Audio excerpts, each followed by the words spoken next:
the high-level political forum later this year in July, where we shall once again take stock of progress made in the implementation of all the UN SDGs. I thank you for your kind attention.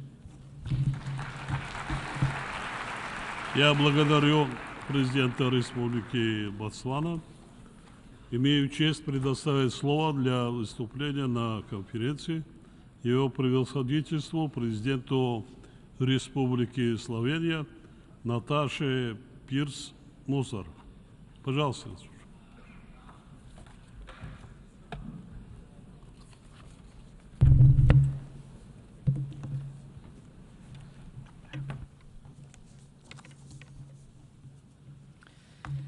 Excellencies, ladies and gentlemen, Slovenia is one of the most water-rich countries in Europe.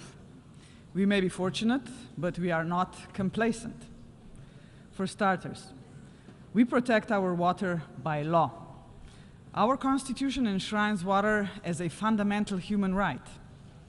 It protects Slovenia's abundant supplies of water as a public good and not a market commodity. We are fully aware that there is still work to be done, not only nationally, but also internationally. We must protect our water ecosystems. We must ensure access to clean drinking water for all. Good drinking water must not be an unattainable luxury. It is, after all, an undeniable human right and an irreplaceable public good. This is something my country and its people, including our civil society, resolutely stand for. Ladies and gentlemen, water is life. Water is existence. Water is peace. As the author of the Starfish story said, if there is magic on this planet, it is contained in water. Yet human action has thrown our planet off balance.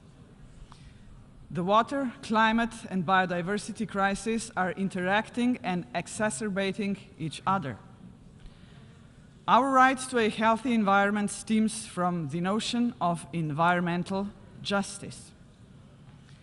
For our climate action to be effective, we cannot ignore human rights to clean water and sanitation for all.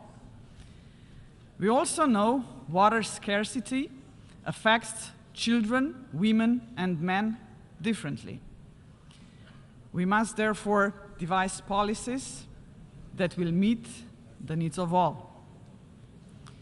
Water equity will help drive a much-needed transformation towards a regenerative economy that preserves natural resources for future generations. How can we get there? Indeed, we need decisive action and global solidarity. Firstly, we urgently need a strong international water voice. We need a UN special envoy for water. An appeal to that effect was signed by over 150 countries as an important step towards better coherence of water efforts inside and outside of the UN. Such an envoy would serve to mobilize much-needed further action. Secondly, I suggest regular high-level intergovernmental UN meetings on water. Such a global stock-taking every 2 or 3 years would not only keep the momentum this conference has generated, but also drive forward its follow-up process.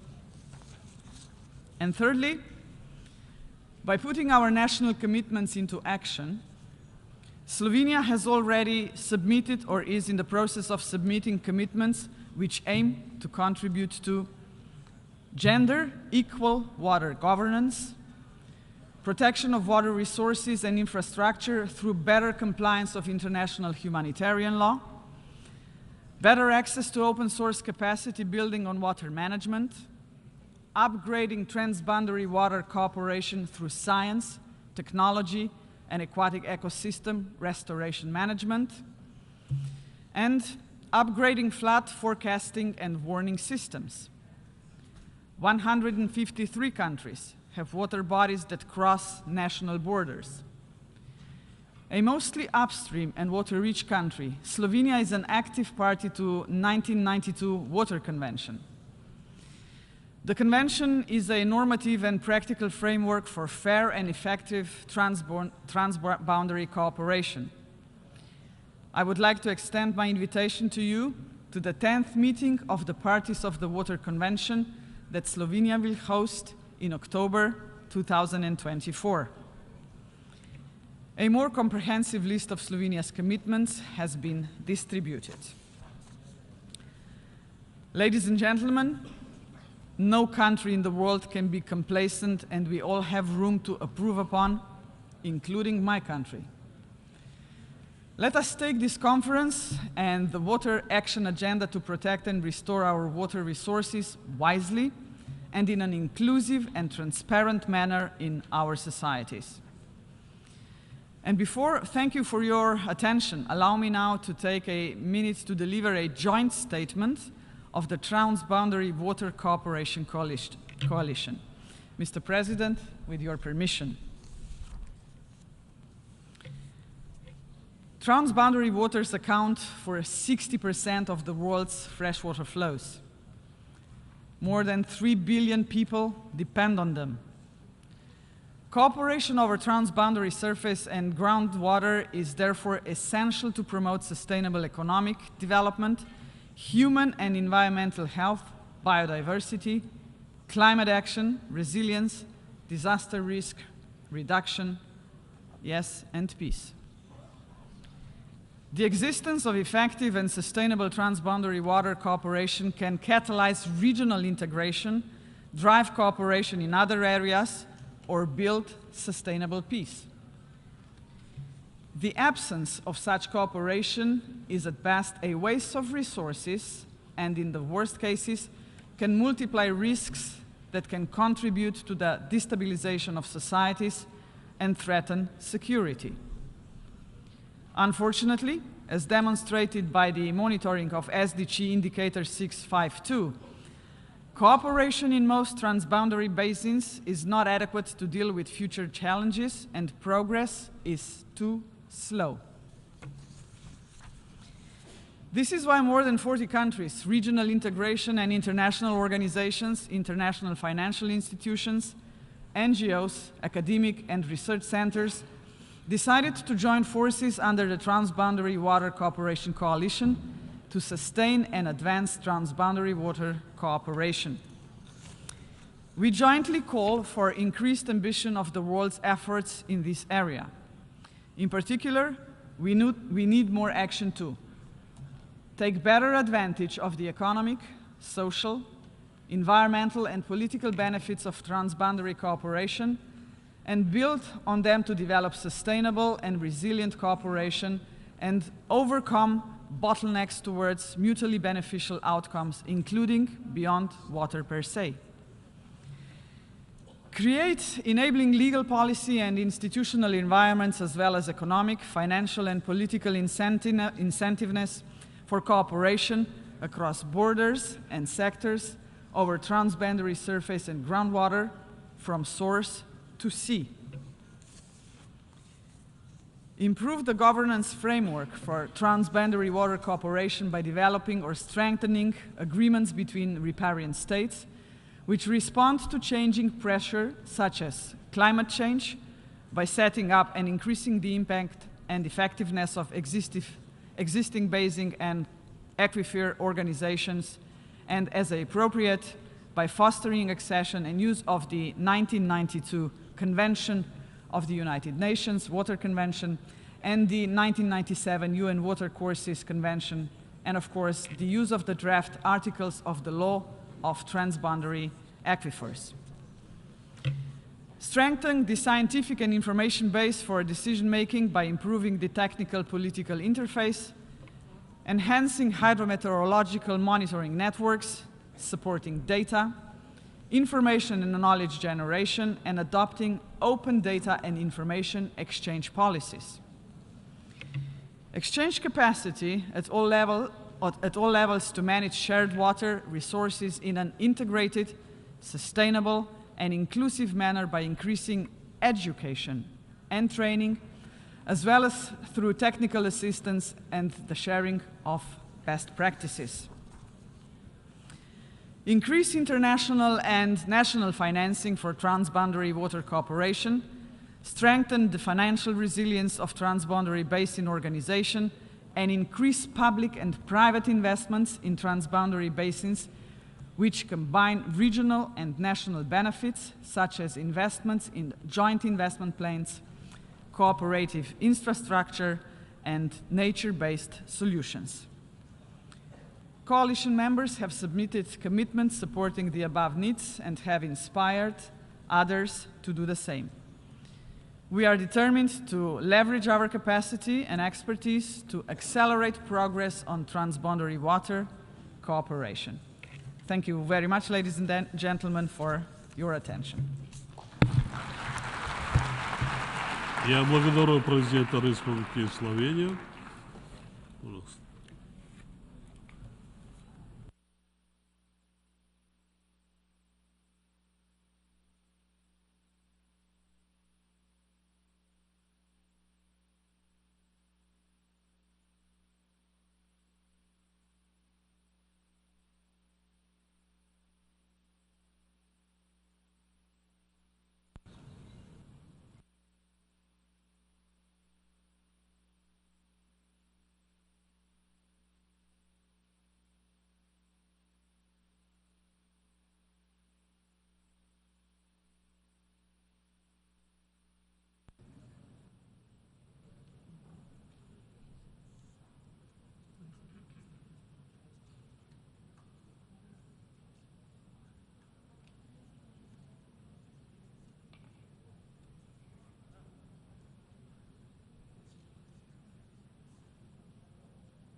I now have the honor to invite His Excellency Moussa El Koni, Vice President of the Presidential Council of the State of Libya, to address the conference.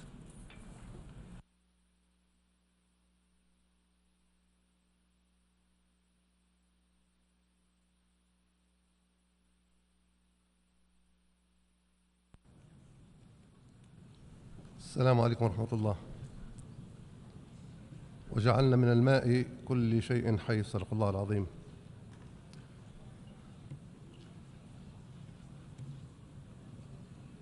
إن أزمة المياه التي يعيشها العالم الآن هي أزمة دائمة لدينا نحن في ليبيا ومنطقة الصحراء الكبرى، بحكم أن هذه المنطقة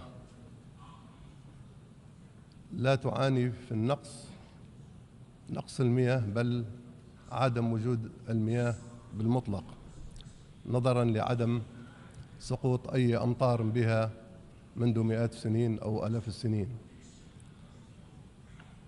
فنحن عانينا الأمرين بفعل الجفاف الكامل في هذه الصحاري الممتدة وما يعرف بالصحراء الكبرى.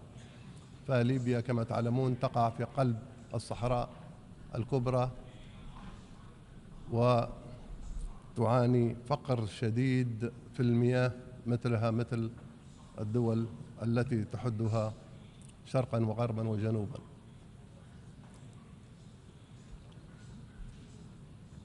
فنحن نتفهم أزمة المياه التي تعانيها بعض الدول ودول التي كانت تتساقط فيها أمطار بكميات كبيرة أو ثلوج، أو حتى المناطق التي تمر بها الأنهار التي قلت فيها المياه. ولكن نحن وضعنا يختلف تماما، لأننا لا مياه لدينا بالمطلق عليه. أنا أكثركم عطشا في هذه القاعة.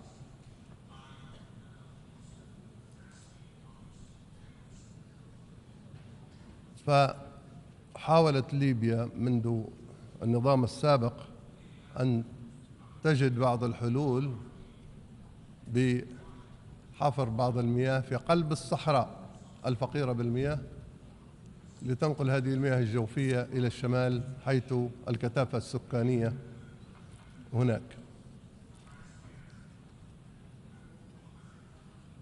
ولكن هذه الشبكة التي امتدت مئات الكيلومترات أو آلاف الكيلومترات لكي تسقي بها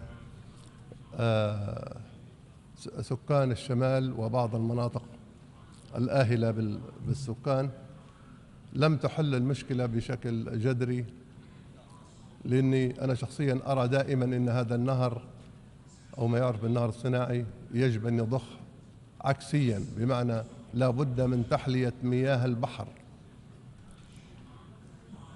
ليس أمامنا إلا تحلية مياه البحر، ونتمنى أن يضخ هذا النهر من الشمال إلى الجنوب ليروي عطش الصحراء وفقرها إلى المياه، حتى نستطيع أن نبت فيها الحياة ويستطيع أن يستقر فيها السكان.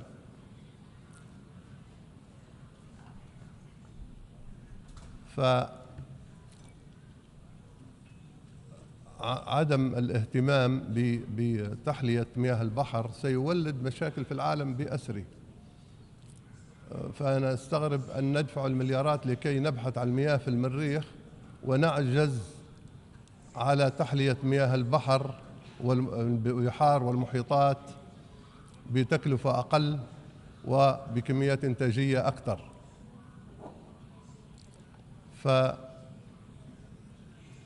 فليس أمامنا حل آخر سوى أن نتوجه إلى إنشاء مراكز بحثية دولية لتحلية مياه المحيطات والبحار، وأيضا الاستفادة من الطاقة المتجددة في هذه التحلية حتى نتمكن أن نعيش في هذه المدن أو على هذه الأرض بأمان. نحن نخشى حتى أن تقوم حروب في المستقبل على مصادر المياه والمناطق التي بها أنهر أو مناطق تساقط الأمطار بفعل الزيادة السكانية في العالم.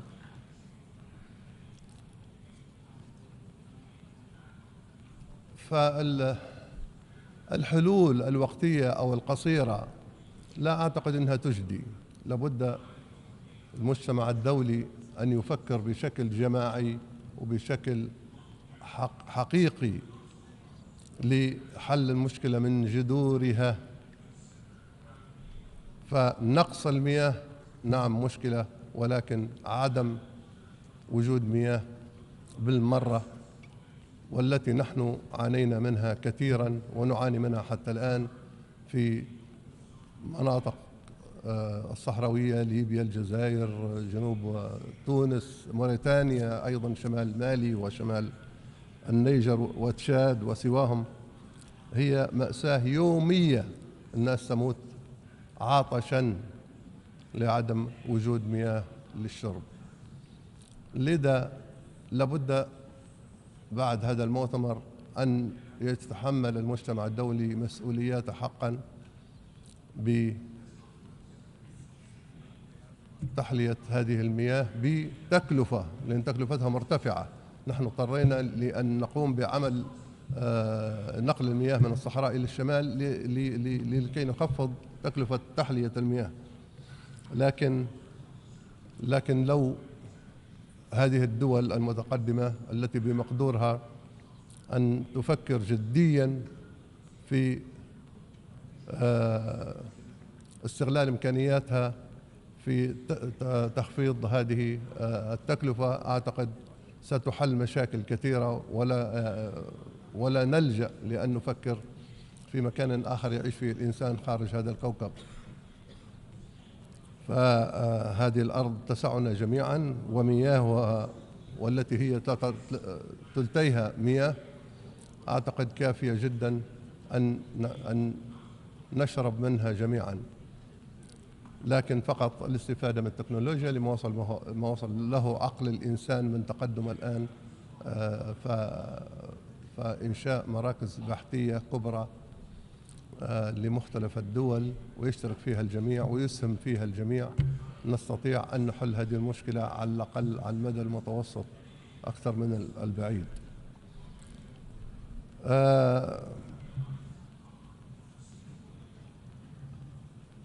نحن في ليبيا هنا لدينا بعض البحيرات كبحيرة الكفرة التي منها النهر الصناعي، وهناك بحيرة مياه، نقصد بحيرات جوفية مشتركة مع مجموعة دول. بحيرة الكفرة مشتركة مع مصر ومع السودان ومع تشاد، فمن المحتمل أن تنشأ لجنة مشتركة، وأقترح هذا لإخواننا، لكيفية استغلال الأمثل لهذه المياه. لكن هذه المياه ستنضب، يعني لن تعمر طويلا، وهناك أيضا بعضها مشتركة مع أحواض مشتركة، ما يعرف بحوض غدامس مشترك مع الجزائر وتونس، فيفترض أيضا التفكير في كيفية استغلاله بشكل جماعي مع تخفيض التكلفة ما أمكن لاستخراج هذه المياه واستغلالها باستغلال أمثل. أنا أشكر طاجكستان وأيضا هولندا للاهتمام بهذه المسألة التي تهم كل فرد على هذا الكوكب، وأن ينظموا ويلفتوا الانتباه للمجتمع الدولي ككل بأننا نعيش أزمة كبيرة وتتفاقم. لذا يجب أن يكون هذا المؤتمر انطلاق لحل مشكلة العطش أولا ونقص المياه ثانيا. شكرا جزيلا. شكرا.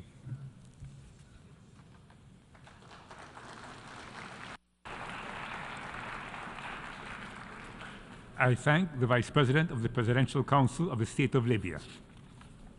I now have the honor to invite His Excellency Mohamed Jallow, Vice President of the Republic of the Gambia, to address the conference.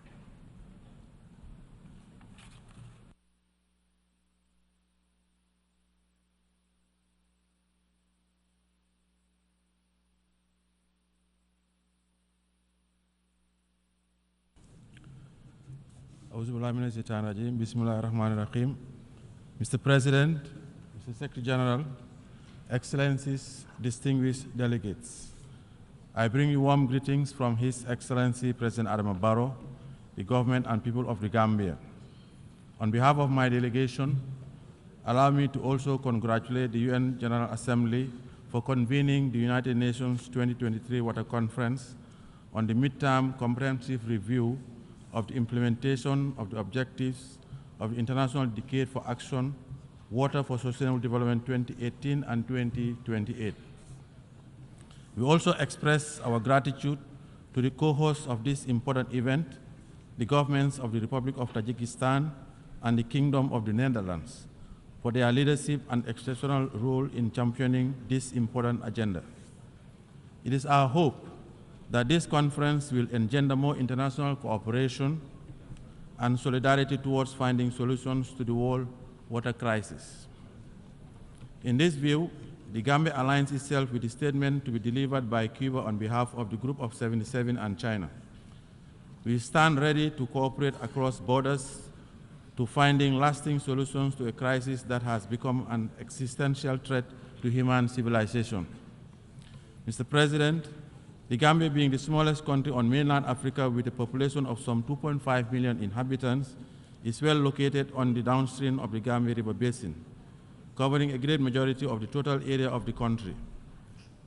This country depends on the River Gambia for rice, irrigation, ecosystem services, transportation, fisheries, sand mining, soil production, and biodiversity, to name but a few. In view of the river's regional importance and the need for international cooperation in its proper management, the Gambia and Senegal formed the Gambia River Basin Organization in 1978, which was later joined by Guinea and Guinea-Bissau. From the time it was established, the OMVG has registered significant progress over the years, notably the ongoing OMVG energy project in all the member states, which is boosting accessibility to clean and affordable renewable energy while reducing the carbon footprint within the basin area. In pursuit of our commitment to transboundary water cooperation and governance, the Gambia is actively participating in the ongoing development of the Integrated Development Master Plan for the OMVG Basin State, with the support of our financial and technical partners. Mr. President, the Gambia is also located on one of the most productive transboundary sedimentary aquifer systems in Africa. The Senegal-Mauritanian aquifer basin shared with Guinea-Bissau, Mauritania, and Senegal. The Gambia relies on over 90% of its domestic water needs from the groundwater and mainly tapping from the upper aquifer. However, the country faces significant challenges in terms of excessive and concentrated groundwater abstraction, especially in the urban areas where the water demand is the highest, with potential risk of overexploitation. Significantly, the Gambia joined with other riparian states to foster a regime of legal and institutional transboundary aquifer cooperation through development of a common vision and joint regional project for the concerted management of the Senegal-Mauritania aquifer basin. These cooperative activities, which encompass data and knowledge exchange, capacity development, and technical support, led to the signing of a ministerial declaration on the 28th of September 2021 in Geneva, Switzerland. Mr. President, the government of the Gambia has also instituted the water sector reform program, which recommended institutional restructuring. Consequently, these reforms led to the enactment of the National Water Resource Management Authority Bill 2019, the Gambia Meteorological Authority Bill 2018, and the Gambia Water Bill 2020 to replace the National Water Resources Council Act of 1979. These legal milestones demonstrate our government's unflinching commitment to the proposed water sector reform, and this will fast-track the degree of integrated water resources management implementation, that is SDG 651, which in 2021 was reported to be at 31%. Mr. President, my delegation is delighted to inform you that for the first time in its history, the government recently established the National Committee for the Intergovernmental Hydrological Program in February 2020. This was achieved through collaboration between the National Commission for UNESCO of the Gambia and the government, with a view to facilitating more exchange and cooperation in the implementation of water-related SDG targets under the UNESCO program of work. Within the framework of adherence to international water law, the Gambia recently ratified the 2 UN Water Convention and is now in the final stages of completing the accession process.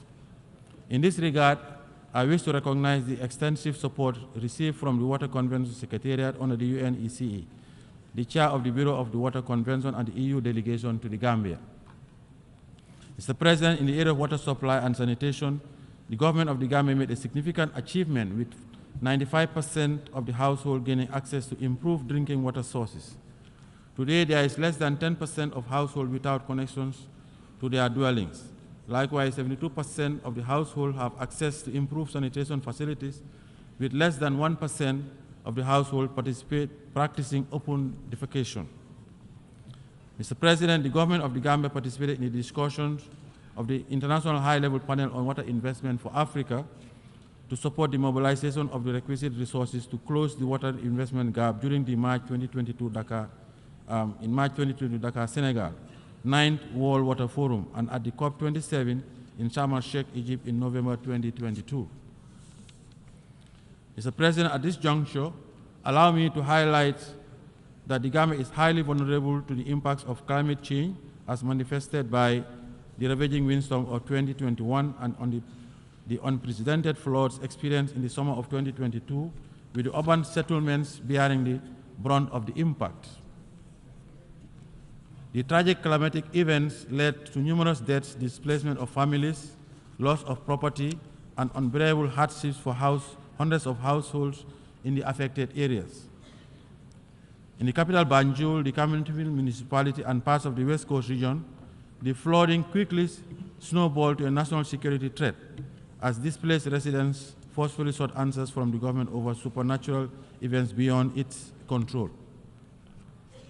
Consequently, the Gambia has renewed its unwavering commitment to the implementation of the integrated flood management system and the Sendai framework for disaster risk reduction in order to strengthen our resilience and adaptation to these kinds of climatic shocks in the future. Mr. President, in view of the threats posed by climate change to national development aspirations, the government has developed a climate change vision 2050 and the long-term climate neutral development strategy 2050 to guide our climate change actions in the short, medium, and long term and build resilience to the adverse effects of climate change. Mr. President, agriculture remains the bedrock of our country's economy and the biggest employer. However, it continues to be dominated by subsistence farming and heavy reliance on rainfall. The long dry spells at the onset of the 2022 rainy season led to massive crop failures after production and productivity and threatened our food security. We therefore subscribe to the ambition to enhance water use efficiency and water productivity in order to achieve food self-sufficiency and attain economic growth and sustainability. Mr. President, allow me to conclude by reiterating the government's firm commitment to the water action agenda in order to accelerate the successful implementation and achievement of SDG 6 and other water-related goals and targets. I thank you for your kind attention. I thank the Vice President of the Republic of the Gambia. I now have the honor to invite His Excellency Kausea Natano, Prime Minister of Tuvalu, to address the conference, also on behalf of the Pacific Small Island Developing States.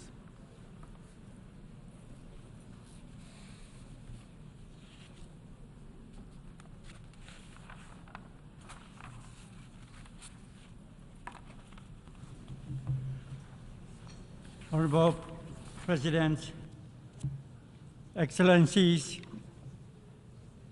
distinguished delegates, ladies and gentlemen.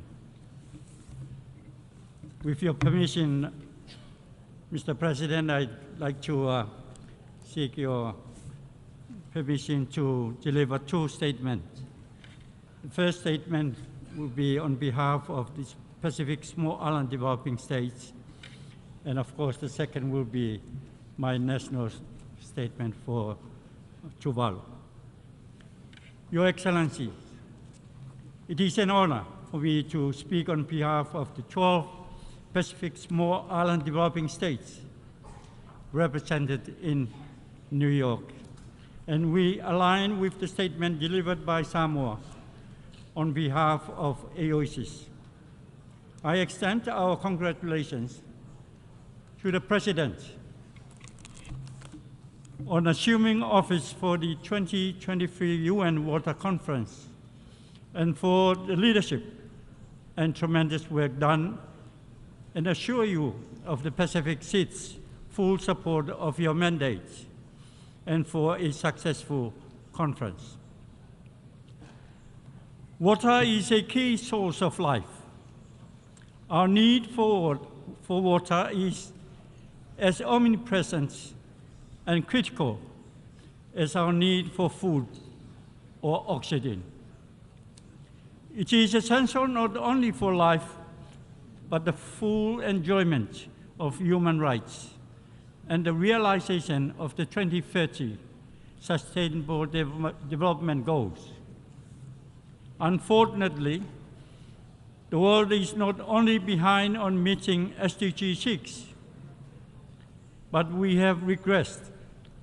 3 billion people, nearly a third of humanity, live in uncertainty of the safety and or security of their drinking water. And so we commend the efforts to convene us for these next 3 days to share not only our challenges, but also our solutions to move forward. Mr. President, the Pacific Islands are home to diverse and dynamic cultures and ethnicities spread across the blue Pacific continent, which is equivalent to 15% of the Earth's surface. One might assume, being surrounded by the ocean, that we have a stable supply of water. I regret to say that nearly half of our people in the region still do not have access to clean and safe water and sanitation facilities.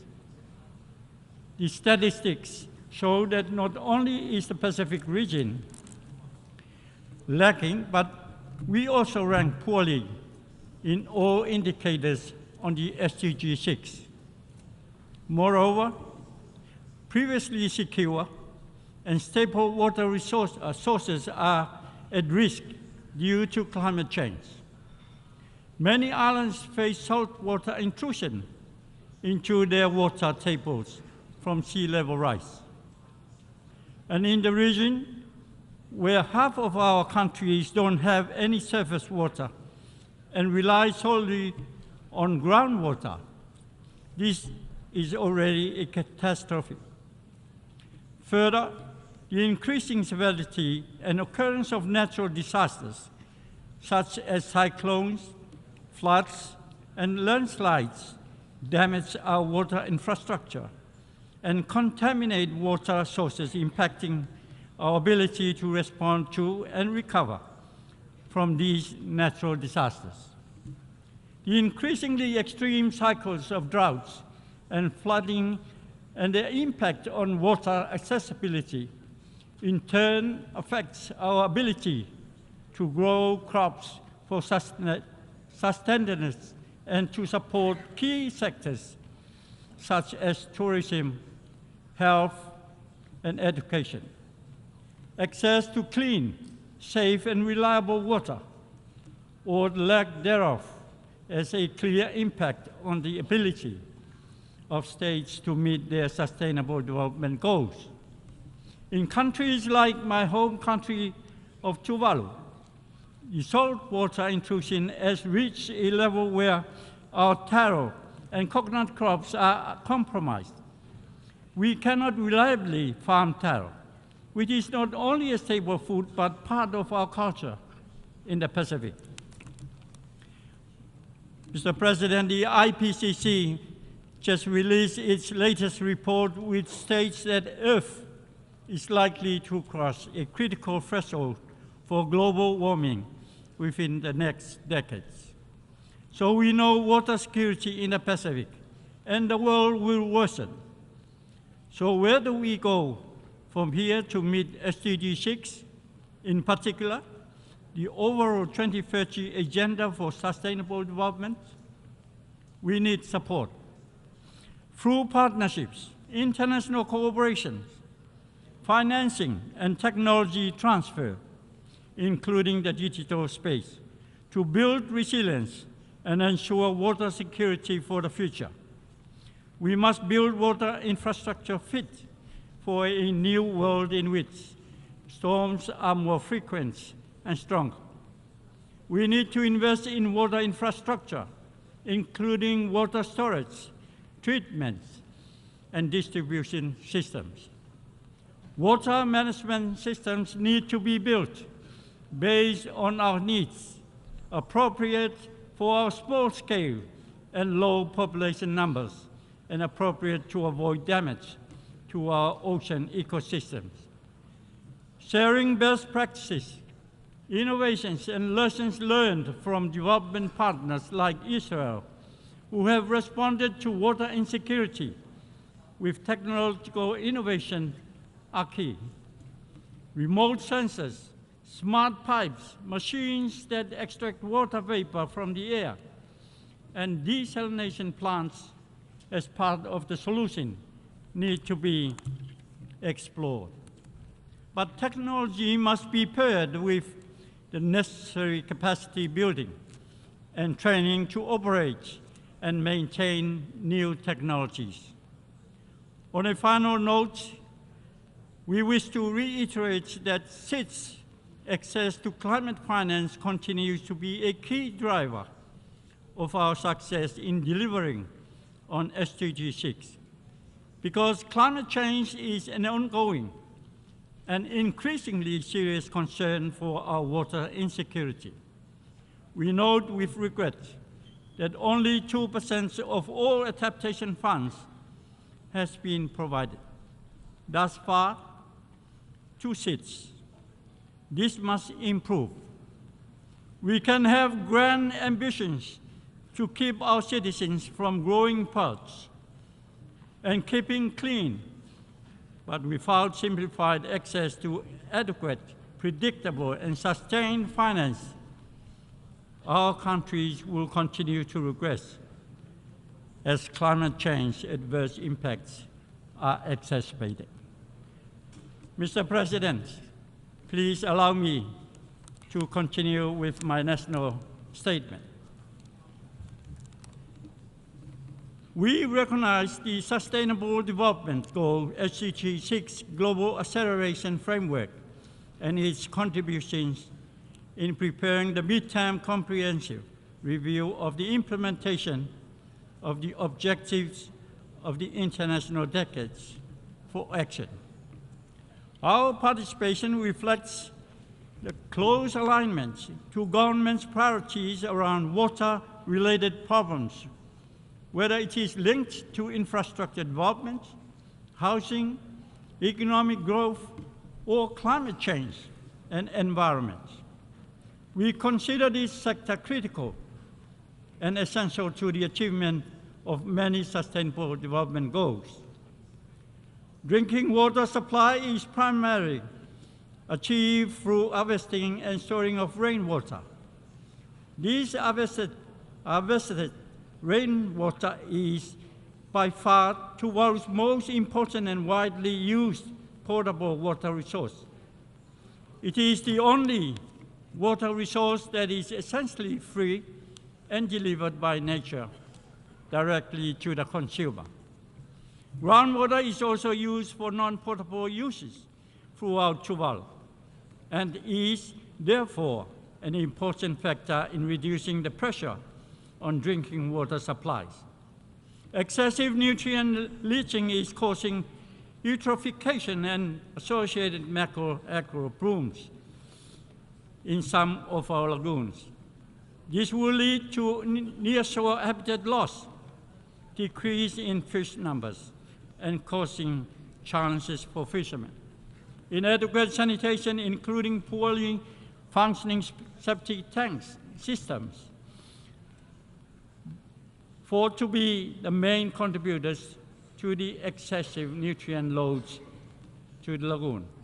Mr. President, like many other Pacific Island countries, Tuvalu faces pressures with limited water resource and storage capacity and poor sanitation infrastructure. Limited institutional capacity, thinly spread human resources, and irregular funding sources further challenges our ability to effectively respond to water and sanitation issues. Compounding these challenges are the impacts of climate variability and climate change. For my country, Tuvalu, and I believe for the Pacific as well, climate change is the single greatest existential threat to our survival.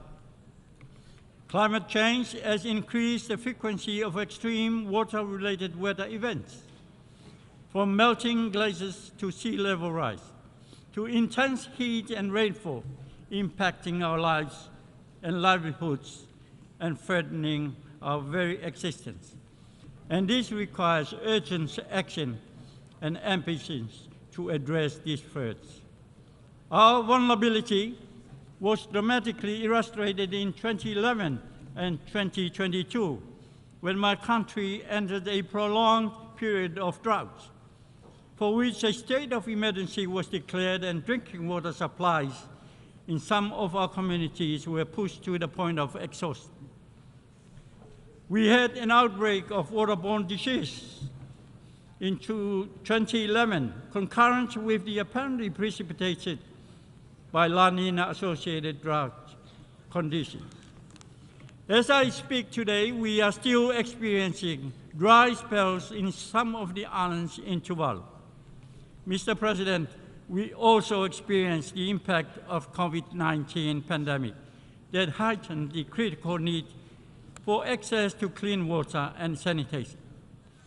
The COVID-19 pandemic, however, was not only a disaster of the past 2 years. Regional countries in the Pacific, including Tuvalu, had to deal with multi-disasters like droughts and tropical cyclones while managing the pandemic at the same time. Tuvalu, as well as other countries, continue to feel the impact of COVID-19, and recovery is rather slow. We support the idea to share knowledge and learn best practices of water-related issues that are commonly affecting the different regions amid the COVID-19 pandemic. We have to be more resilient and prompt in our response, which this conference aims to raise awareness of the global water crisis and decide on action to achieve internationally agreed water-related goals. Mr. President, in our effort to achieve tangible results, we have plans such as the Tuvalu National Strategy for Sustainable Development 2021 to 2030, and the Tuvalu Infrastructure Strategy and Investment Plan TISIP 2020-2025 that includes some direction on investment needs in water and sanitation through infrastructure development. Despite all these plans, we still have competing priorities that hinder the fulfillment of our aspirations.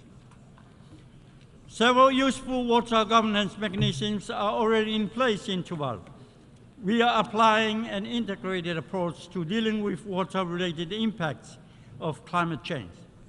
Through collaborative efforts between the different sectors in the government and non-government organizations, Tuvalu's exposure to these impacts have been reflected in recent climate change-related documents. Therefore, we should never lose sight on the implementation of the Paris Agreement. Mr. President, Tuvalu's limited freshwater and financial resources mean that appropriate technologies must be a key component of efforts to secure our water and climate resilience. To safeguard against water shortages, we have already pursued alternative sources such as desalination. However, these are expensive to operate and maintain and cannot be relied upon alone to protect Tuvalu from the impacts of drought. A more cost-effective approach to achieving water security is to properly manage and conserve our scarce water resources and to power these using renewable energy sources.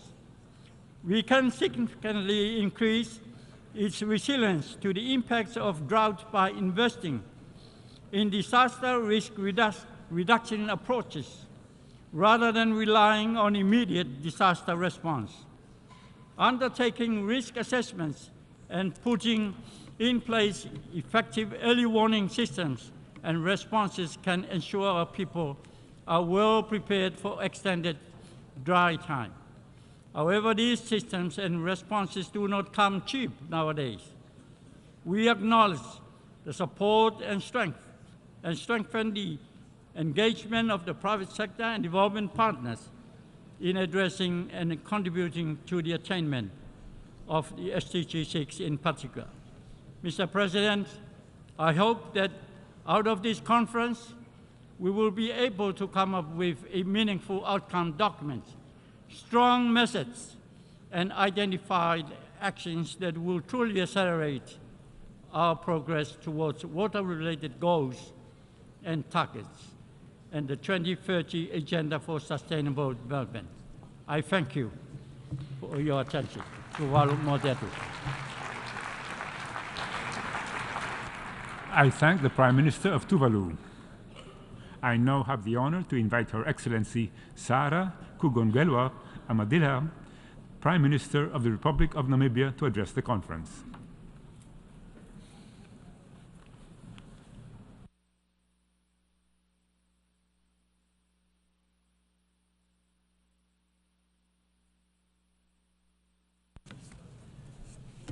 Thank you very much, Mr. President. The co-president of the conference, please allow me to stand on the protocol already established. From the onset, allow me to express our appreciation to the Secretary General for using his convening power to gather us in New York to bring into focus water issues. The midterm comprehensive review of the implementation of the objectives of the International Decade for Action, Water for Sustainable Development 2018 to 2028 takes place on the backdrop of a world characterized by overlapping crises. The centrality of water to ensure the attainment of several sustainable development goals must continue to be interrogated, especially at a time when we are preparing to review the progress made towards the achievement of the Sustainable Development Goals slated for later this year. Excellencies, Namibia is one of the driest countries in sub-Saharan Africa with a semi-arid climate. As a result, we are compounded by water scarcity and high evaporation rates. The lack of perennial rivers in the interior of the country has been a limiting factor for development. For this reason, effective water resources management in Namibia is fundamental to meeting the SDG 6. As a broad policy objective, Namibia strives to ensure equity in access to water and safely manage sanitation, especially for rural agrarian communities. In our quest to achieve SDG 6 and our national development objectives, Namibia has prioritized and enshrined the water and sanitation sectors into key strategic areas of policy planning. To this end, we have recorded progress in providing safe water to the majority of our citizens. Our statistics indicate that about 97% of citizens in urban areas have access to potable water. In rural populations, the figure stands at 87% access to potable water. Your Excellencies, access to water for all requires bigger investment and coordination amongst sectors and different development partners. There is a strong need for the global water community to engage and share technological expertise to accelerate efforts towards meeting water-related SDGs beyond the UN 2023 Water Conference. For this reason, and in order to ensure that water stays permanently high on the political agenda, we reiterate the call for the appointment of a UN Special Envoy on Water. The appointment of a UN Special Envoy on Water would go a long way towards improving coordination amongst various agencies and bodies currently dealing with the issue of water and help turn from an internal body to a membership-based body. Water needs a dedicated champion to put its cardinal relevance to the preservation of life, development, peace, and security center stage.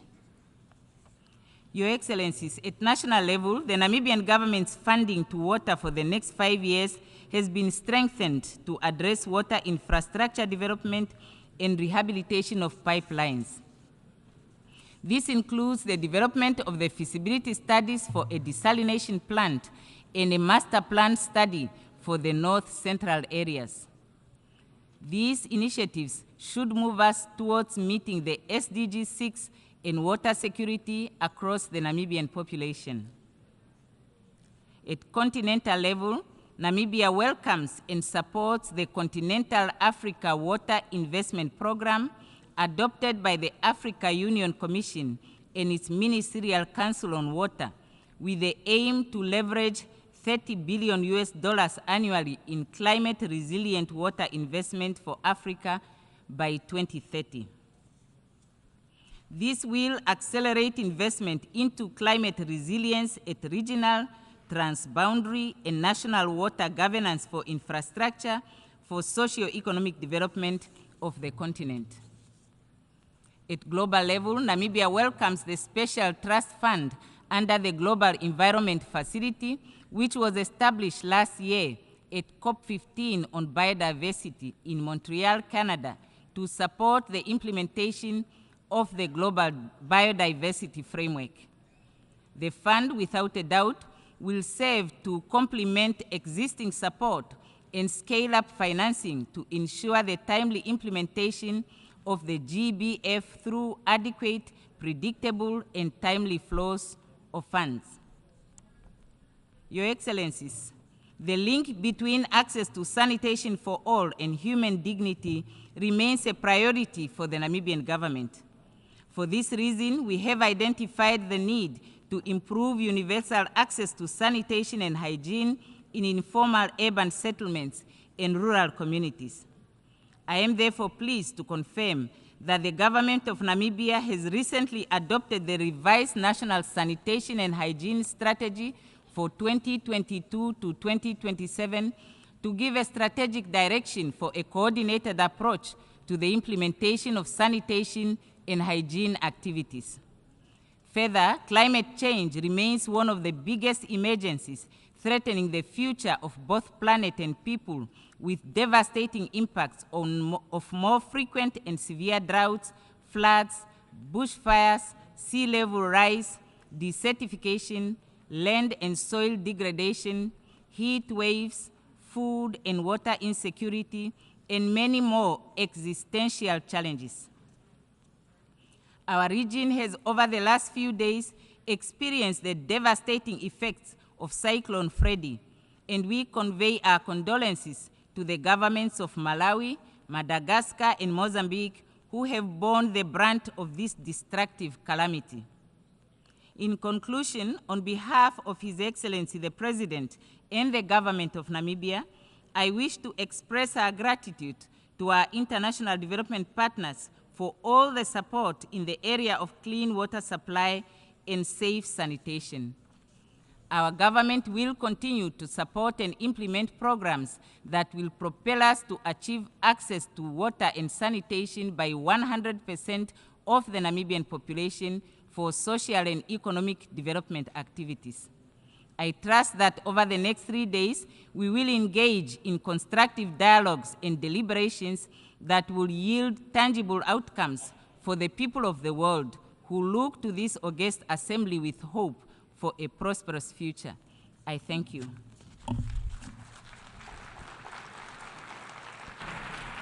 I thank the Prime Minister of the Republic of Namibia. I now give the floor to Her Excellency Ines Maria Chapman-Waugh, Deputy Prime Minister of Cuba, to address the conference on behalf of the Group of 77 and China.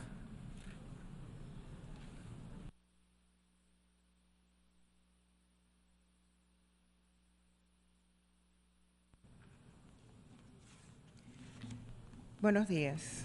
Su Excelencia Emomali Ramón, Presidente de la República de Yazquistán. Su Majestad Rey Willem Alexander de los Países Bajos. Señor Antonio Guterres, Secretario General de las Naciones Unidas. Señor Saba Korosi, Presidente del 77 periodo de sesiones de la Asamblea General de Naciones Unidas. Saludos de nuestro Presidente Miguel Díaz-Canel Bermúdez. Distinguidos jefes de delegaciones e invitados. Es un honor para mí pronunciar esta declaración en nombre del Grupo de 77 y China.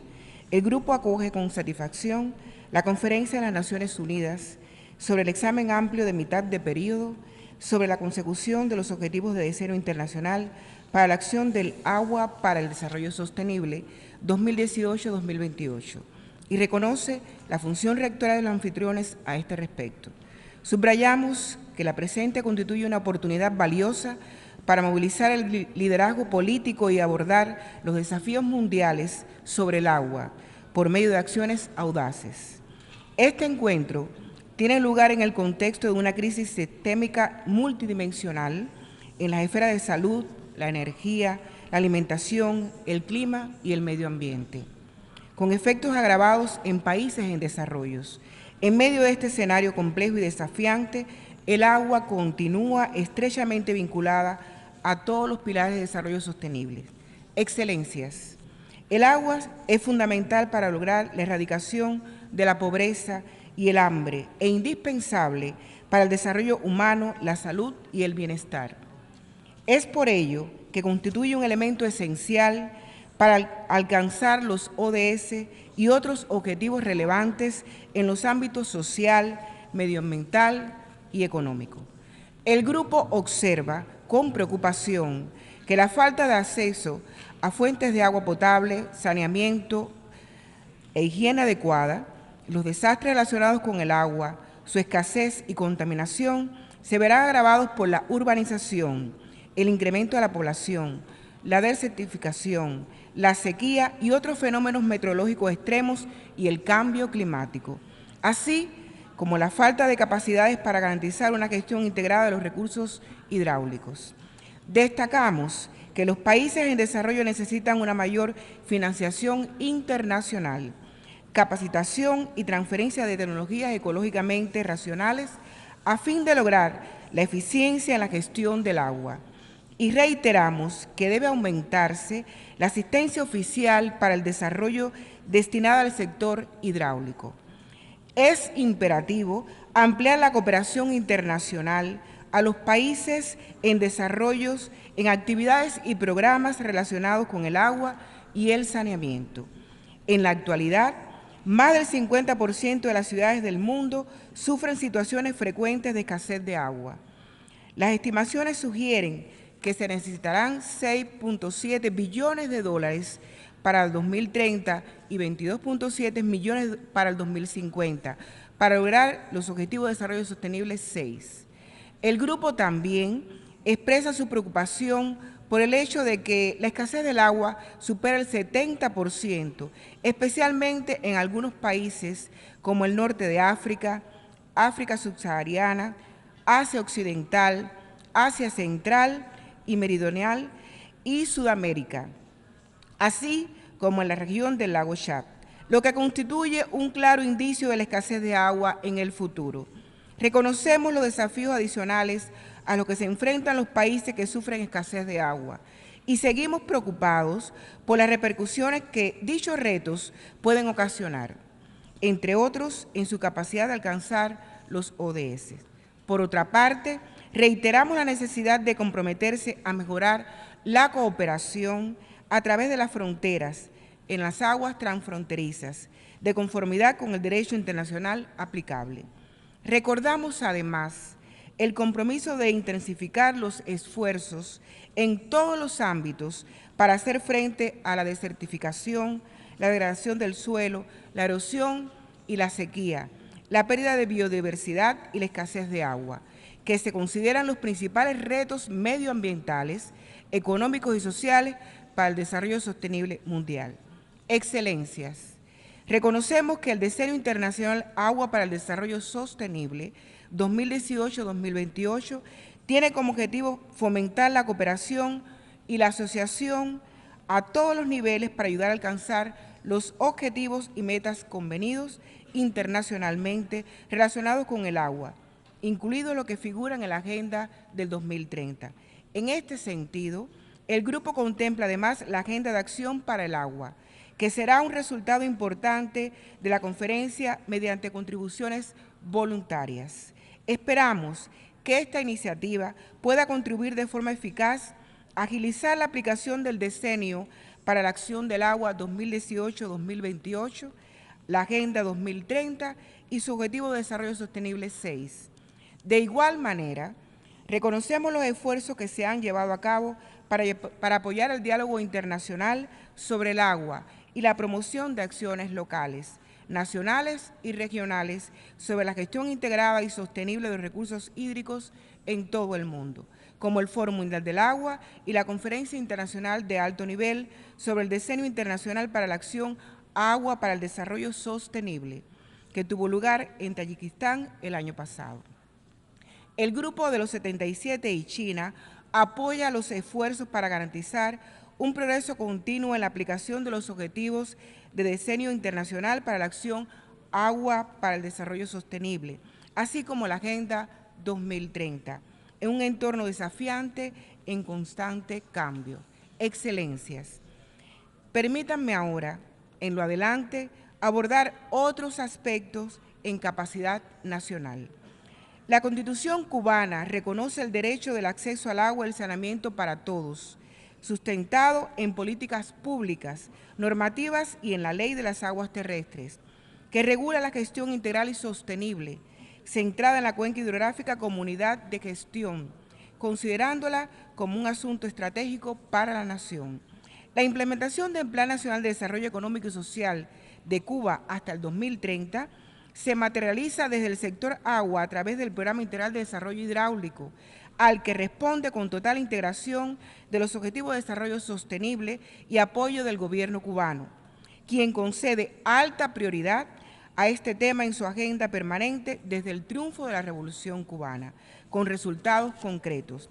En Cuba, el agua almacenada creció de un poco menos de 50 hectómetros cúbicos a más de 14.115 hectómetros cúbicos, gracias al programa de la voluntad hidráulica liderado por nuestro comandante en jefe, Fidel Castro Ruz. Destaca la construcción de 242 presas, 800 micropresas y más de 16.000 captaciones subterráneas. La gestión de agua se fortalece con la implementación de un sistema de actuación basado en ciencia e innovación. Para ello, contamos con personal competente y con capacidad nacional para la formación de los recursos humanos que demanda el sector, con una amplia red de escuelas, politécnicos, universidades, instituciones de investigación y centros de capacitación. Aún cuando mostramos logros, Cuba enfrenta disímiles desafíos derivados de la condición de pequeño Estado insular en desarrollo y el criminal bloqueo económico, comercial y financiero impuesto por el gobierno de los Estados Unidos, que constituye el principal obstáculo para alcanzar mejores resultados y para acceder a financiamientos externos, nuevas tecnologías y otras capacidades en esta esfera. Estos efectos se han agravado de manera exponencial con la injustificada y arbitraria inclusión de Cuba en la lista de estados supuestamente patrocinadores del terrorismo que emite el Departamento de Estado de los Estados Unidos. A pesar de ello, ratificamos el compromiso de continuar trabajando para alcanzar las metas propuestas en el ODS 6 y de poner al servicio de otras naciones nuestros avances en esta materia. Acogimos con beneplácito la presencia pro tempore de la Conferencia de Directores Iberoamericanos del Agua en el 2023 y en noviembre en este año desarrollaremos en La Habana su 24 reunión. Deseamos que esta cita permita materializar proyectos tangibles y perdurables, con beneficios prácticos que puedan extenderse al resto de los países, incluido el establecimiento de un programa de formación especializada de posgrado en centros universitarios de nuestros países sobre gestión y manejo integral de las aguas. Cuba ha desarrollado por más de 30 años programas de cooperación internacional exitosos en el sector de las aguas en varios países de África, América Latina y el Caribe, con la participación de profesionales cubanos, los cuales seguiremos fomentando. Asimismo, aportaremos nuestra experiencia en los debates internacionales sobre este tema, convencidos de que la internacionalización del problema del agua hace imprescindible que las Naciones Unidas sea el principal foro para debatir y alcanzar acuerdos consensuados en esta materia. The water is life. The water is love. Together we can. Muchas gracias.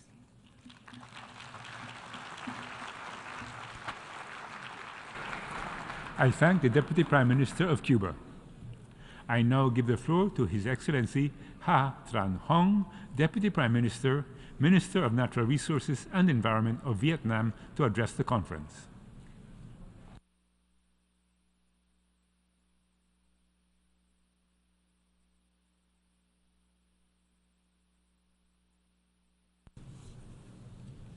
Kính thưa Ngài Chủ tịch, kính thưa các quý vị đại biểu, quý bà, quý ông.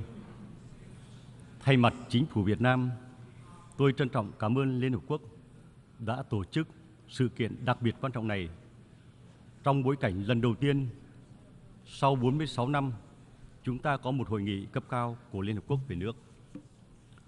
Hội nghị là cơ hội để các quốc gia cùng thảo luận đánh giá, chia sẻ kinh nghiệm, kết quả triển khai thập kỷ hành động nước vì phát triển bền vững, tìm kiếm các sáng kiến mới, đưa ra những cam kết, các chương trình hành động toàn cầu, đồng thời đánh dấu sự thay đổi lớn, căn bản trong nhận thức của nhân loại về vai trò, vị trí, tầm quan trọng của tài nguyên nước đối với các thế hệ hôm nay và mai sau. Kính thưa các quý vị, nước là khởi nguồn của sự sống. Không có nước sẽ không tồn tại hành tinh xanh và loài người. Lịch sử khoa học đã chứng minh sự tồn vong của nhiều đế chế, nền văn minh, rực rỡ của nhân loại đều liên quan đến nước. Hiện nay, gần 1/3 dân số thế giới đang sống ở các quốc gia bị căng thẳng hoặc khan hiếm nguồn nước. Tổ chức Khí tượng Thế giới dự báo đến năm 2050 sẽ có hơn 5 tỷ người có khó khăn về nước. Tổ chức Y tế Thế giới cảnh báo 40% dân số thế giới bị ảnh hưởng do thiếu và khan hiếm nước. Dịch bệnh liên quan đến ô nhiễm nước làm mất đi 7 đến 10% GDP toàn cầu, vân vân. Vì vậy, bảo vệ tài nguyên nước chính là bảo vệ hành tinh, bảo vệ sự sống của con người cùng với những thành tựu kinh tế xã hội, giá trị văn hóa lịch sử đã được các thế hệ phát triển vun đắp qua hàng nghìn năm qua. Nhân hội nghị này, Việt Nam xin chia sẻ một số quan điểm như sau. Thứ nhất, chúng ta cần thống nhất rằng tài nguyên nước đang phải chịu những áp lực to lớn chưa từng có do tính chất ngày càng cực đoan của biến đổi khí hậu, thiên tai, ô nhiễm, nguy cơ cạn kiệt do việc khai thác và sử dụng nước thiếu bền vững. Do đó, nhân loại cần hành động ngay trước khi quá muộn. Hai là cần phải đặt chương trình nghị sự về nước ở vị trí quan trọng trong phát triển bền vững, cũng giống như vị trí với biến đổi khí hậu, phát triển kinh tế xã hội và bảo vệ môi trường. Phục hồi tài nguyên nước phải được thực hiện trong mối quan hệ toàn diện, tổng thể cùng với nỗ lực toàn cầu về phục hồi hệ sinh thái tự nhiên, bảo tồn đa dạng sinh học, thích ứng với biến đổi khí hậu. Thứ ba, cần có một khuôn khổ pháp lý toàn diện trên cơ sở khoa học để định hướng, điều phối các hoạt động khai thác, sử dụng nước bền vững, phục hồi nguồn nước, khẩn trương hình thành các trung tâm khoa học và công nghệ toàn cầu và khu vực, xây dựng mạng lưới quan trắc, phát triển cơ sở dữ liệu về nước, quy hoạch khai thác sử dụng, cải thiện chất lượng nguồn nước cho các sông xuyên biên giới. Thứ tư là hình thành các tổ chức, cơ quan thuộc Liên Hợp Quốc như Ủy ban Khoa học về nước xuyên biên giới, Hội đồng sông quốc tế, thành lập quỹ tài chính lưu vực sông xuyên biên giới hoặc mở rộng chức năng tài chính lưu vực sông cho các quỹ môi trường toàn cầu và các quỹ thích ứng khác về biến đổi khí hậu. Cuối cùng, nhưng có ý nghĩa quyết định là cần phải thiết lập một chuẩn mực đạo đức xã hội trong quan hệ ứng xử với tài nguyên nước, đặc biệt là nước xuyên biên giới theo nguyên tắc công bằng, bình đẳng, hợp lý, tôn trọng quyền và lợi ích của các nước trong lưu vực. Kính thưa các quý vị, Việt Nam đã và đang triển khai nhiều chủ trương, giải pháp tăng cường quản lý, bảo vệ hiệu quả, khai thác và sử dụng bền vững tài nguyên nước, đảm bảo thực hiện các mục tiêu phát triển bền vững theo chương trình nghị sự 2030. Việt Nam luôn nỗ lực hoàn thiện và củng cố khung thể chế chính sách, đảm bảo người dân được tiếp cận với nước sạch, hợp vệ sinh, cam kết đảm bảo phát huy tối đa lợi ích mà nước mang lại, đồng thời giảm thiểu các tác hại liên quan đến nước, góp phần phát triển kinh tế, nâng cao đời sống của nhân dân. Cụ thể là Việt Nam cam kết đến năm 2025, 100% các lưu vực sông lớn được điều hòa phân bổ nguồn nước nhằm giải quyết tình trạng khan hiếm nước thông qua các quy hoạch tài nguyên nước. Đến năm 2030, 100% hộ gia đình ở thành thị cũng như nông thôn được tiếp cận nước sạch theo quy chuẩn. Chúng tôi cam kết liên tục hợp tác với các nước về trao đổi, chia sẻ kiến thức, kinh nghiệm, quản lý, sử dụng tài nguyên nước, tham gia các chương trình hành động sáng kiến hợp tác về nước của Liên Hợp Quốc, các vấn đề an ninh nguồn nước, tăng cường hợp tác và chia sẻ thông tin dữ liệu xuyên biên giới, nhất là với các quốc gia có chung nguồn nước, góp phần cho nỗ lực toàn cầu vì một thế giới phát triển bền vững. Tôi chúc toàn thể quý vị đại biểu, các vị khách quý sức khỏe, hạnh phúc. Xin trân trọng cảm ơn các quý vị đã chú ý lắng nghe.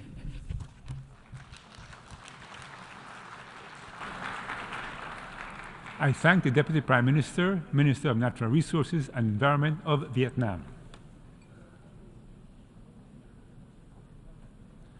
I now give the floor to Her Excellency Santia Bradshaw, Deputy Prime Minister and Minister of Transport, Works and Water Resources of Barbados, to address the conference.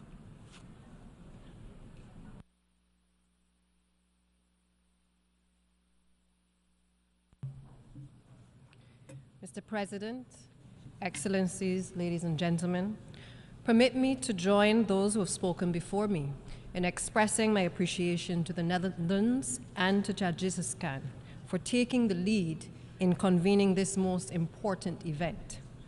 The last time we came together as a global community to chart a common purpose forward for water in 1977 in Mar del Plata, I was just 1 year old. Let's just know that today the world is remarkably different from that which existed in 1977. Today I represent Barbados at this conference in my capacity as Deputy Prime Minister, because for my country, like for all of the other countries who are here today, water and its management has come to occupy a central focus on our collective road to sustainable development.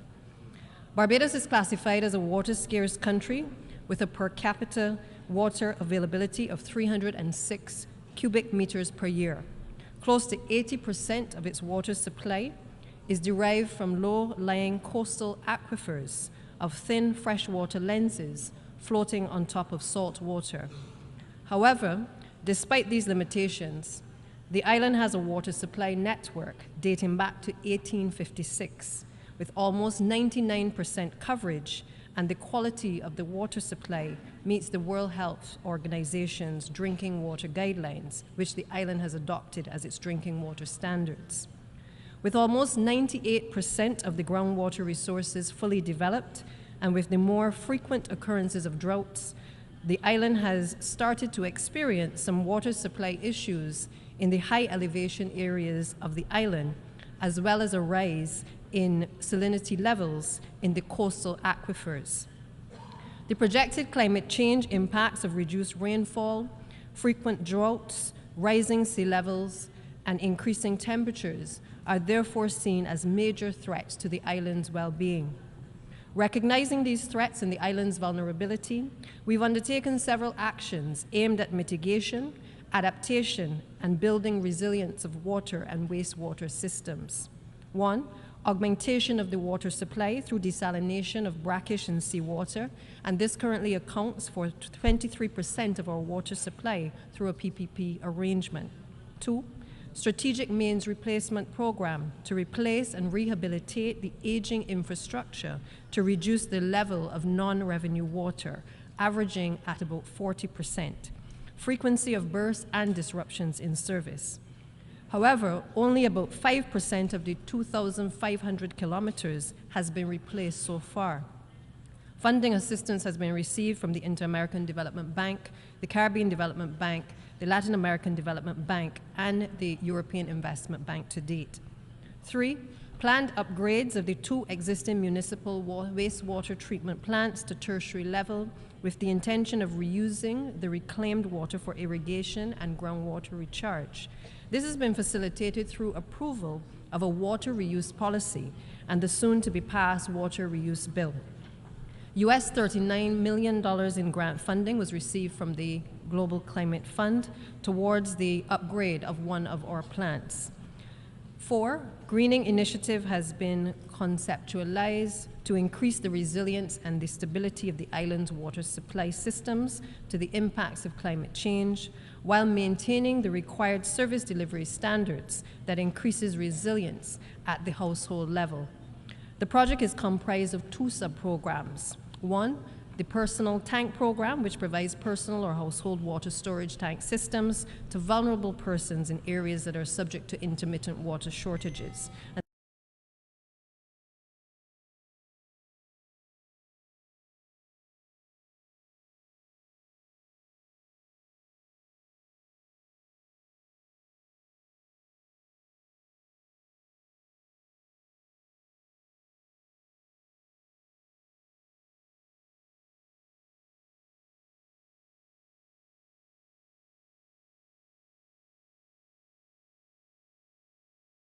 response at the individual, community, and country levels. It is an integrated public investment program founded on principles of sustainable development and climate change resilience, and represents the development model for Barbados for the next decade. The Roof to Reefs program provides the overarching framework that allows the integrated approach to addressing activities under all of the key action sectors as a response to the impacts of climate change that affect all economic sectors. 6, rehabilitation of water supply infrastructure, including our reservoirs and pumping stations, and in particular ensuring that we have buildings to withstand at least category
structure alone, and in order to ensure that we have sustainable and reliable water and sanitation services.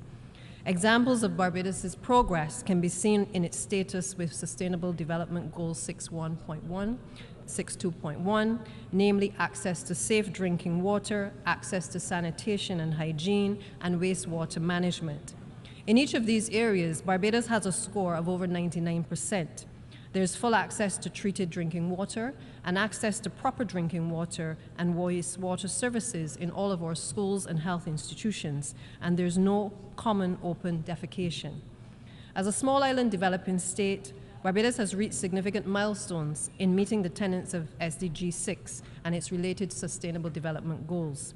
But to achieve this level of compliance, Barbados has had to spend a disproportionate amount of its national income. Given the potential impact of the climate crisis on the Caribbean region as a whole, maintaining this level of achievement can itself become unsustainable without technical and financial assistance. Our reality is that over 80% of our island's drinking water resources are related to a shallow coastal aquifer that is heavily influenced by the sea and is very responsive to sea level rise and drought. These are two key factors of climate change challenges, and this is a key vulnerability which Barbados faces in the management of its water resources as it strives to keep track of the SDG 6 targets. Mr. President, my country recently introduced some wide-ranging proposals regarding the reform of the international financial system. We have called it the Bridgetown Initiative, and it has been piloted by our Prime Minister, the Honorable Mia Amor-Motley. She would have launched it last year here in New York. The goal of the initiative, and others like it, is to ensure that developing countries that most need financing are able to obtain the right quantity and type of financing in order to achieve the Sustainable Development Goals. Agreeing on policy objectives is important. Find the finances, however, to implement the policy is equally essential. The Bridgetown Initiative is structured around 3 key elements. The first involves changing the terms around how funding is made available. The aim is to stop developing nations spiraling into a debt crisis when their borrowing is forced up by successive disasters like floods, droughts, and storms. The second involves multilateral financial institutions and development banks making available an additional $1 trillion to developing countries for climate resilience. This should include discounted lending focused on building climate resilience in climate vulnerable countries.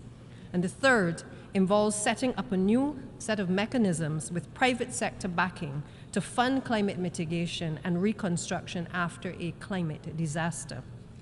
Mr. President, Excellencies, ladies and gentlemen, small island states grapple with the vagaries of climate change, compounded by a myriad of other challenges. If we are to achieve clean water and sanitation and ensure availability and sustainable management of water and sanitation for all, an instrument like the Bridgetown Initiative establishes a solid framework which can chart a successful path for the way forward. Beyond our country financing projects, we also support the call for a collective mechanism through which developing countries can finance the procurement of much-needed pipes and fittings to replace, in many cases, 100-year-old mains infrastructure. It is simply too costly and will take us forever to do it alone. So what does all of this mean? It means that we have to be a part of the change that we want to see in the world. It means that water action is more than a catchy phrase, but really a call to action to developed and developing countries. It means that we must not be afraid to step into the murky waters to collaborate with each other, to share best practices, to share technical capacity, and to be the game changers on how we finance climate action initiatives. Distinguished ladies and gentlemen, the time has come for us to accept that while the title Small Island Developing States has come to define us, we cannot be developing forever. I thank you.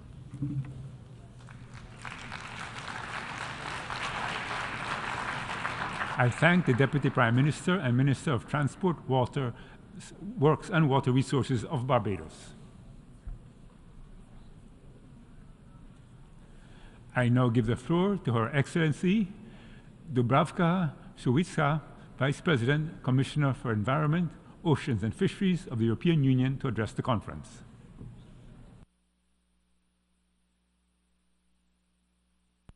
Mr. President, Mr. Secretary General, distinguished heads of state and government, ladies and gentlemen, I want to thank the Kingdom of Netherlands and the Republic of Tajikistan for hosting this urgently needed gathering.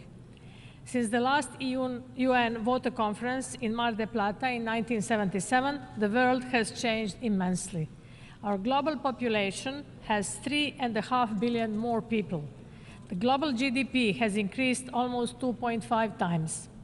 The decline of biodiversity and our ecosystems has massively accelerated, and the global temperature continues to increase. Today, we understand much better how climate change, deforestation, land use changes, overuse, and the pollution of water affect the hydrological cycle at the global level. Ladies and gentlemen, water stress is a truly global problem. From the recent devastating floods in Australia, Bangladesh, Pakistan, and Nigeria, to droughts in many parts of Africa and also in Europe and the United States, from the daily burden on countless women and girls to fetch water from far away to the impacts on global food and energy supply. The European Union wants to promote a vision that in 2050, global society will be water resilient, offering water security for all. But we need to change the way we think and deal with the essential resource for human and planetary well-being. First, water is a common good that needs integrated management at local, regional, continental, and at global level. I would like to suggest some particularly important points to guide our reflections. Access to clean and safe drinking water and sanitation is a human right. It must be realized for all without compromising the rights of future generations. In most parts of the world, there is an imbalance between water demand and supply. We must promote efficiency and reuse and ensure our economies go circular in the water sector and also beyond. Without healthy ecosystems, we cannot have successful mitigation of and adaptation to climate change, and we cannot reduce disaster risks. Nature-based solutions and the protection and restoration of water ecosystems are therefore indispensable. Second, we must act building on the SDG 6 Global Acceleration Framework. We need to mobilize financial resources. We must ensure investments are sustainable. Adapting to scenarios of likely water scarcity now is the smartest economic move. Inaction today means much more and much higher costs in few years. We need to cooperate more, bringing all stakeholders together within countries and across borders. We need to share data, science, knowledge, and innovation. And we need to strengthen governance at the global level. This means a system-wide approach of the UN, a stronger UN water. We hope that the loud call for the appointment of a special envoy will be heard, that water finally gets a voice in political discussions. Multilateralism can deliver even in difficult times. The Global Biodiversity Framework and the Agreement on Biodiversity beyond national jurisdictions prove it. Let us make this conference another proof, with open, diverse discussions involving governments and civil society, the private sector, scientists, youth, and indigenous people. It's time to listen and learn from each other, time to put our brains and our commitment together. We are currently researching the link between climate change, water, and demographic trends. This will help improve and better target our policy making. The Water Action Agenda must reflect our ambition. The European Union has submitted a wide range of commitments, from supporting improved access to water and sanitation for 70 million individuals to support for transboundary water cooperation in different parts of the world, and for strengthening policies for water management on our continent. For all generations, especially our youngest, globally, 1 in 5 children do not have access to sufficient clean water. School-age children, mostly girls, walk long distances to fetch water. Water that is often of poor quality, limited quantity, or simply unaffordable. Once these 3 days of this conference are over, it cannot be business as usual. Let us work together to ensure that water will feature on the agendas of all relevant UN organizations and processes. When we think of human rights across all generations, including young children, let us think water. When we think peace, let us think water. When we think food, let us think water. When we think energy, let us think water. When we think poverty reduction, health, gender equality, climate resilience, sustainability, let us think water. The European Union is ready to engage in a global movement with all of you towards the achievement of the SDGs in a water-resilient world. Thank you.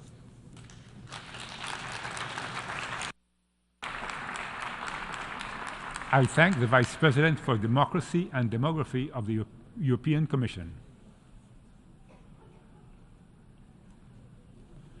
I now give the floor to Her Excellency Evelyn Weaver-Krauss, Prime Minister of Aruba, Kingdom of the Netherlands, to address the conference.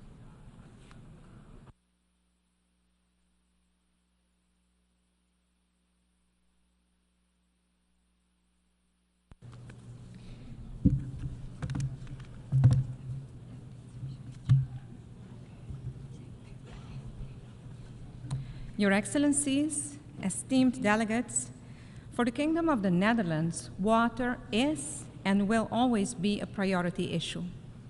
Our kingdom, with its low-lying delta of rivers flowing into the North Sea, and the island countries of Aruba, Curaçao, and Sint Maarten, was literally shaped by water. As we meet here today, it is clear that the world is facing an unprecedented water challenge. The science tells us that, for the first time in human history, we have pushed the global water cycle out of its natural balance. People all over the world are facing the reality of too much water, too little water, or water that is too polluted. The root causes of water scarcity are our consumption and production patterns. So, how do we tackle these challenges? I urge you to take guidance from the Global Commission on the Economics of Water, We need to prioritize water in our decision-making. Both in economics and in politics, we must put water at the heart of our policy-making. This conference, the first UN Water Conference in almost 50 years, is a vital step in bringing about the systemic change the world needs. We, the Kingdom of the Netherlands, will do all we can to foster that change. Our commitments to the Water Action Agenda cover finance, capacity building, governance, data, innovation, and new forms of collaboration. Your Excellencies, esteemed delegates, make no mistake. This water conference is only the beginning. Water needs ongoing political attention at the highest level.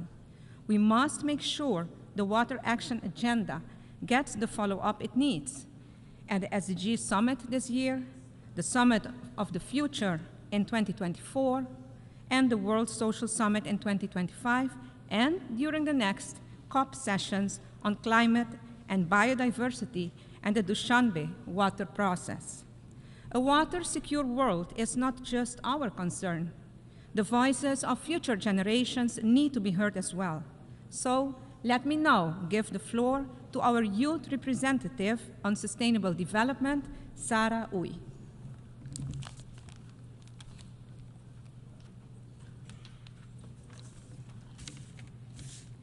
Thank you, Prime Minister. Thank you for the floor. Your Excellencies, distinguished guests. As the Prime Minister of Aruba just said, water is a priority for the Kingdom of the Netherlands. It is a global issue, and we need to act now. The international community has shown that real action is possible. After years of negotiations, we recently managed to agree a legal framework for parts of the oceans outside national boundaries, the High Seas Treaty. Taking action on water means getting results on all the SDGs, including human rights, health, climate action, gender equality, youth, and socioeconomic inequality.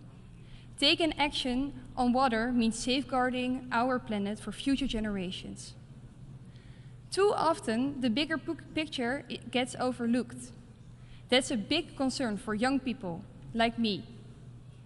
In its water proposal, the Dutch Youth Climate Movement set out its ideas and called for system change.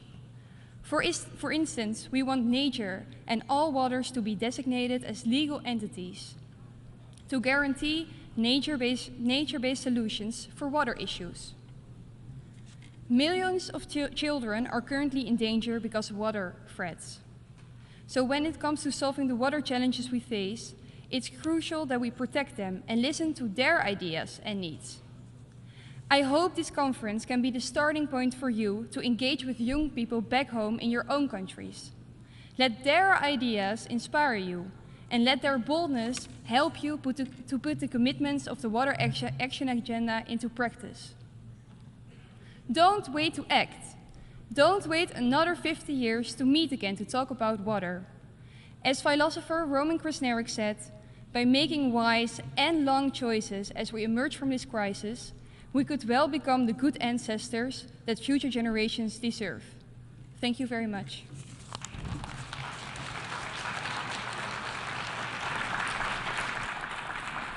I thank the Prime Minister of Aruba, Kingdom of the Netherlands. We have heard the last speaker in the general debate for this meeting. Before concluding, I would like to remind delegations that Interactive Dialogue 2 on Water for Sustainable Development, Valuing Water, Water, Energy, Food Nexus, and Sustainable Economic and Urban Development will be held at 3 p.m. this afternoon in Conference Room 4. The general debate will continue at 3 p.m. in this hall. As decided this morning, the meeting will conclude until 9 p.m. The meeting is adjourned. Congratulations. Thank you. Thank you. Survived.